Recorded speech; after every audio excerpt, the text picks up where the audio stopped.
Assalamualaikum warahmatullahi wabarakatuh. Alhamdulillahirabbil alamin wa bihi nasta'in ala umuri dunya waddin. Wassalatu wassalamu ala asyrafil anbiya'i wal mursalin wa ala alihi wa sahbihi ajma'in, amma ba'du. Pada kesempatan yang berbahagia ini saya akan menjawab pertanyaan, terlebih sharing ya pada teman-teman. Kalau memang ada yang lebih tahu dari saya, ya bisa untuk mengkritisi atau menambahkan wawasan terkait apa yang telah saya sampaikan ini. Dimana pertanyaan ini banyak dilontarkan kepada saya oleh seseorang yang memang di sekolahan ya, di pendidikan umum, mengenai kenapa kita harus bermazhab dan taklid kepada ulama. Itu pertanyaannya. Sedikit akan saya jelaskan, mengurai apa itu mazhab, terus hukumnya apa ketika kita tidak bermazhab, dan apa hukumnya ketika kita bermazhab. Secara bahasa, mazhab adalah tempat untuk pergi. Mazhab tersebut berasal dari kata zahaba yazhabu zihaban. Ingat, mazhab adalah isim makan dan isim zaman dari akar kata tersebut. Sedangkan secara istilah, mazhab adalah sebuah metodologi ilmiah dalam mengambil kesimpulan hukum dari kitabullah dan sunnah nabawiyah. Mazhab yang kita maksud di sini adalah mazhab fikih tentunya.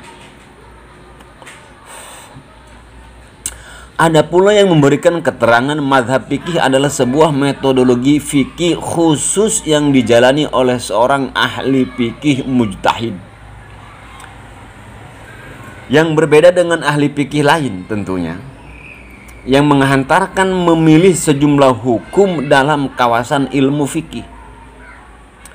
Kemudian Nasiruddin Albani dalam silsilah al-hadis ad-dhaifah serta orang-orang yang sepaham dengannya melontarkan kritik yang begitu pedas kepada orang-orang seperti kita, yaitu orang yang bertaklid atau memiliki mazhab dan menyatakan bahwa taklid dalam agama adalah haram. Luar biasa. Kenapa? Mereka juga mengkategorikan pemikiran mazhab Abu Hanifah, mazhab Asy-Syafi'iyah, Malikiyah, dan Hambaliyah, dan mazhab-mazhab yang lain, terutama mazhab yang 4 ini ya, yang berbeda-beda dalam mencetuskan hukum setara dengan ta'adud ya, yaitu syariat yang terbilang-bilang dan tergolong-golong,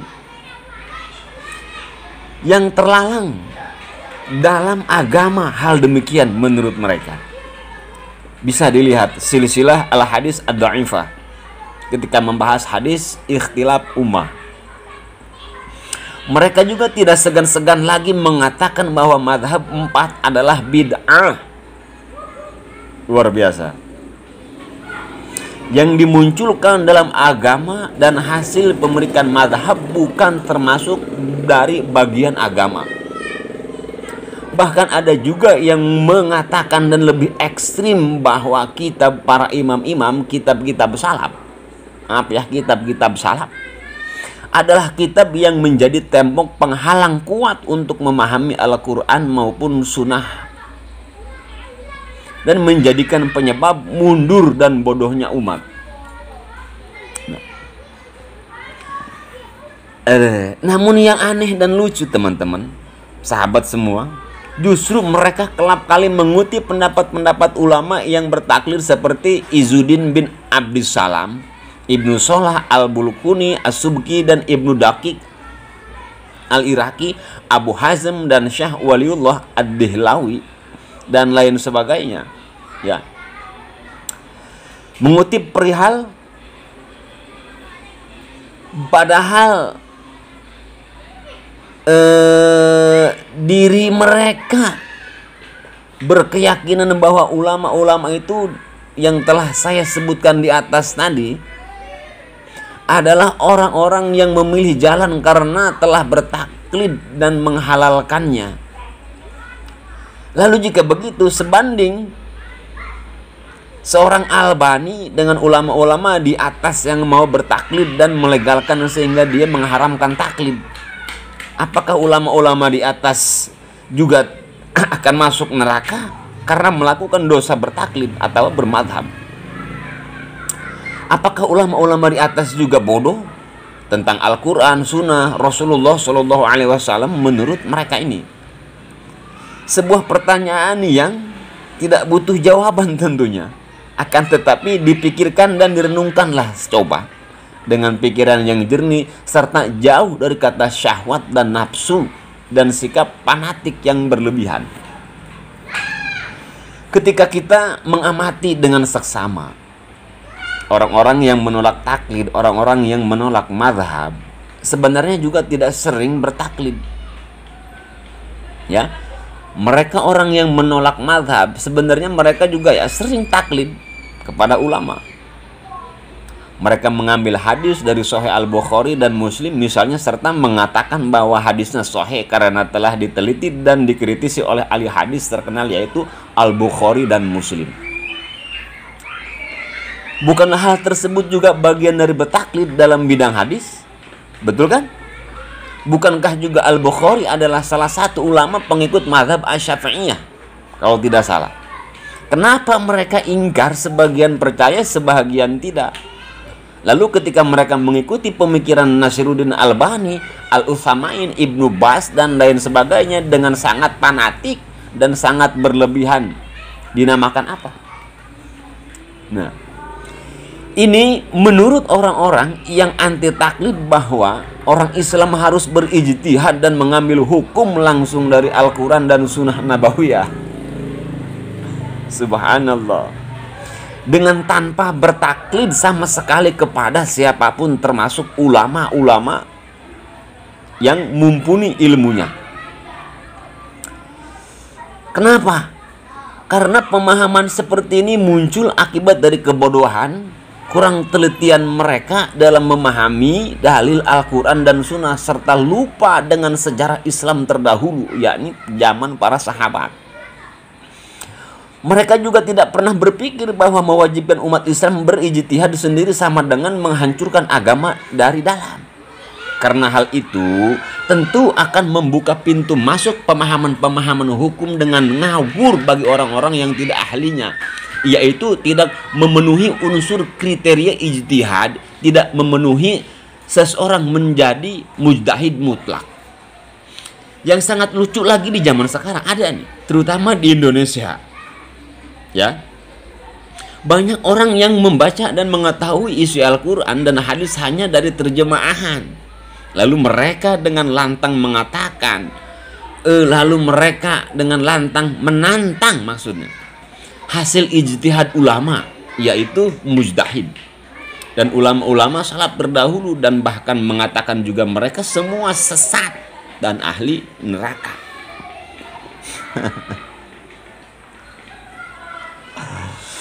Bukankah hal itu, teman, malah akan menjadi lelucon yang tidak baik? Lagi-lagi bodoh menjadi faktor penyebab ingkar mereka ini. Sedangkan menurut ulama, seseorang dapat menjadi seorang mujtahid mutlak, memiliki kapasitas memahami hukum dari teks Al-Quran maupun hadis secara langsung. Juga memenuhi kriteria berikut, yakni handal di bidang satu persatu, mufrodat, lafaz bahasa Arab, mampu membedakan kata mustarok, sekutuan, dari yang tidak, atau mengetahui detail huruf jer, kalimah huruf dalam disiplin ilmu nahwu, mengetahui makna-makna huruf istifham, yaitu kata tanya, dan huruf syarat. Kemudian kriterianya di samping yang telah saya sebutkan tadi, mujtahid mutlak, para ijtihad harus handal di bidang isi kandungan Al-Quran, yakni asbabun nuzul, yaitu latar belakang sisi lain daripada Al-Quran yang dirubah atau yang diganti, mansukh namanya. Muhkam dan mutasyabih, ya, muhkam dan mutasyabih. secara umum dan secara khusus, mutlak, muqayyad. Kemudian ada juga mafhum mukhalafahnya, serta juga handal di bidang hadis Rasulullah Shallallahu Alaihi Wasallam, baik di bidang diroyah, mustalahah hadis atau kritik perawi hadis dan riwayatnya. Tanggap berpikir, cerdas terhadap bentuk masalah umum dan lain sebagainya. Jika kriteria-kriteria di atas tadi yang telah saya sebutkan tidak terpenuhi, maka kewajibannya adalah bertaklid kepada salah satu mazhab 4 tadi, ya, kepada mujtahid. Kami tidak pernah mengatakan bahwa pintu gerbang ijtihad telah tertutup, ya, maaf ya sebelumnya. Tetapi kalau memang sampean mumpuni dengan kriteria-kriteria bagaimana seorang sahnya menjadi mujtahid atau untuk berijtihad, karena kesempatan menjadi mujtahid tetap terbuka sampai hari ini, bahkan sampai hari kiamat. Namun secara realistis, secara realita, siapakah sekarang ini ulama yang mampu masuk ke dalam derajat mujtahid seperti Asy-Syafi'i, Abu Hanifah, Imam Malik, dan Ahmad bin Hanbal, dan lain sebagainya? Adakah doktor-doktor syariat zaman sekarang yang dapat disejajarkan dengan ulama-ulama pengikut madhab seperti Imam Nawawi, Ibnu Hajar, dan lain sebagainya? Jika tidak ada yang dapat sejajar dengan mereka, lalu kenapa tiba-tiba mereka mendakwahkan diri untuk berijtihad? Begitu. Ketetapan wajib bertaklid bagi orang-orang yang belum sampai derajat mujtahid adalah berdasarkan dari dalil Al-Quran, yaitu surat An-Naml ayat 43, Fas'alu ahlaz zikri in kuntum la ta'lamun, yang artinya bertanyalah kalian kepada orang-orang yang memiliki, yang mempunyai pengetahuan jika kamu tidak mengetahuinya. Dan sudah menjadi ijma ulama bahwa ayat tersebut memerintahkan bagi orang yang tidak mengetahui hukum dan dalilnya untuk ittiba, yaitu mengikuti. Ya. Mengikuti siapa? Ya, mengikuti orang yang tahu tentunya. Dan mayoritas ulama usul fikih berpendapat bahwa ayat tersebut adalah dalil pokok pertama tentang kewajiban orang awam, orang yang belum memiliki atau mempunyai kapasitas untuk berijtihad atau menggali hukum, untuk mengikuti orang alim yang mujtahid. Itu. Senada dengan ayat di atas, di dalam Al-Quran surat At-Taubah ayat 122, yang kalau kita terjemahkan dalam bahasa Indonesia seperti ini: mengapa tidak pergi dari tiap-tiap golongan di antara mereka beberapa orang untuk memperdalam pengetahuan mereka tentang agama, dan untuk memberi peringatan kepada kaumnya apabila mereka telah kembali kepada siapa? Yakni kembali kepadanya. Supaya apa? Supaya mereka itu dapat menjaga dirinya. Wallahu a'lam. Kemudian 2, ijma. Maksudnya sudah menjadi kesepakatan tanpa ada khilaf bahwa sahabat-sahabat Rasulullah Sallallahu Alaihi Wasallam berbeda-beda taraf tingkatan keilmuannya, dan tidak semua adalah ahli fatwa, yaitu tidak semua daripada ulama ahli mujtahid seperti yang disampaikan Abu Khuldin. Dan sudah nyata bahwa agama diambil dari semua sahabat, tapi mereka yang memiliki kapasitas ijtihad, dan itu relatif sangat sedikit dibandingkan dengan jumlah sahabat. Di antara ada mustafi atau muqallid, yakni sahabat yang tidak mempunyai kapasitas ijtihad atau mengistimbat. Dan ada sahabat yang memiliki atau golongan-golongan seperti ini jumlahnya sangat banyak, loba. Setiap sahabat yang ahli ijtihad seperti Abu Bakar, Umar, Utsman, Ali, Abdullah bin Mas'ud, Abdullah bin Abbas, Abdullah bin Umar, dan lain sebagainya, saat memberi fatwa pasti menyampaikan dalil dan fatwanya. Kemudian ada juga dalil akli. Apa maksudnya? Orang yang bukan ahli ijtihad apabila menemui suatu masalah fikih, bangsa-bangsa golongan ilmu fikih, bangsa-bangsa hukum fikih, tentu pilihannya hanya ada dua ya. Maaf, hanya ada dua. Yakni antara berpikir dan berijtihad sendiri sembari mencari dalil yang dapat menjawab, mendukung, atau bertaklid mengikuti pendapat mujtahid. Jika memilih yang awal, mana yang awal, maka itu sangat tidak mungkin karena dia harus menggunakan semua waktunya untuk mencari, berpikir, berijtihad dengan sungguh-sungguh dengan dalil-dalil yang ada untuk menjawab masalah dan mempelajari perangkat-perangkat ijtihad. Begitu. Yang akan memakan waktu begitu sangat lama. Sehingga pekerjaan dan profesi masai pastinya akan terbengkalai. Klimaksnya, dunia ini rusak, teman. Maka tidak salah kalau Dr. Al-Buti memberi judul salah satu kitabnya dengan tidak bermadzhab adalah bid'ah. Kebalikannya dari pemahaman-pemahaman Albani ketika dan para pengikutnya bahwa bermadzhab adalah bid'ah, tetapi Syekh Al-Buti memberikan keterangan bahwa seseorang yang tidak bermadzhab adalah bid'ah. Keren ya. Yang paling berbahaya yang dapat menghancurkan agama. Dan pilihan terakhir dari yang dua yang telah saya sebutkan yang harus ditempuh adalah yaitu cari aman, cari gampang dengan cara taklid kepada salah satu mazhab. Gitu. Kesimpulan dalam hal taklid adalah satu, wajib bagi orang yang tidak mampu beristimbat dari Al-Quran dan hadis. Kemudian nomor dua, haram bagi orang yang mampu dan syaratnya tentu sangat ketat. Sehingga mulai tahun 300 Hijriah sudah tidak ada ulama yang memenuhi kriteria syarat menjadi mujtahid. Sulit, teman.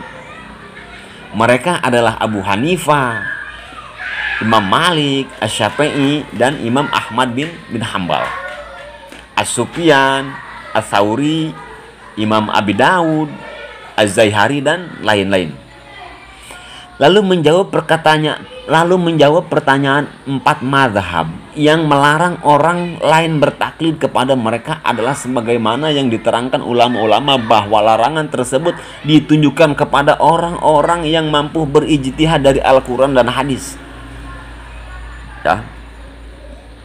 Dan bukan dari yang tidak mampu, karena bagi mereka wajib bertaklid agar tidak tersesat menjalankan agama, nyari aman. Ini keterangan dikutip dari kitab Al-Mizan juz 1 halaman 62. Begitu juga menjawab Ibnu Hazm dalam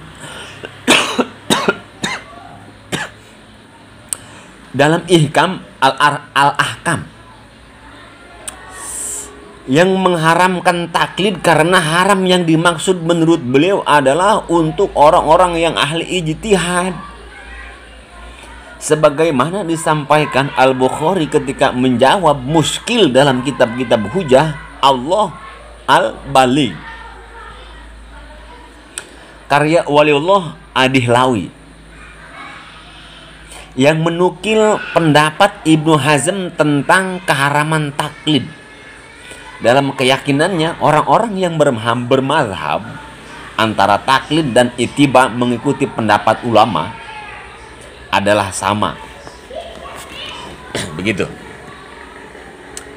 Dan tidak pernah ditemukan dalam bahasa atau istilah yang membedakannya. Namun menurut orang-orang yang anti taklid tadi yang kita sudah bahas di atas, meyakini adanya perbedaan antara dua bahasa tersebut, sehingga jika mereka mengikuti pendapat ulama seperti mengikuti Ibnu Taimiyah, Ibnu Qayyim, Nasiruddin Albani dan lain-lain, maka menurut pandangan mereka itu adalah bagian dari ittiba dan bukan taklid.